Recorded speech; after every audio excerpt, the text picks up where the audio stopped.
ಯಾರೇ ಅಕ್ಕ ಬೆಂಗಳೂರು ಕಾಯೋಳು ಅಮ್ಮನಿಗೆ ಅಮ್ಮ ಅಣ್ಣಮ್ಮ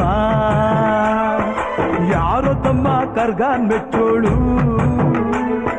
ಮಲ್ಲಿಗೆಯ ಮುಡಿಯೋ ಅಣ್ಣಮ್ಮ ಬರುತ್ತೀನೆಂದರೆ ಇಲ್ಲಿಗೆ ಬರೋ ತನಕ ಮೌನಿ ಕೊಡುತ್ತೀನೆಂದರೆ ಹರಕೆ ಕೊಡೋ ತನಕ ಕೋಪಿ ಆಡಿದ ಮಾತನ್ ಮೀದಿರೋ ಭಕ್ತರ ಇವಳಿಗೆ ಇಷ್ಟ ಇಷ್ಟ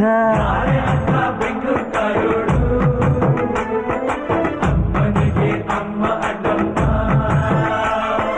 ಯಾರು ತಮ್ಮ ಕರ್ಗಾನ್ ಮೆಚ್ಚೋಳು ಮಲ್ಲಿಗೆಯ ಮುಡಿಯೋ ಅಣ್ಣ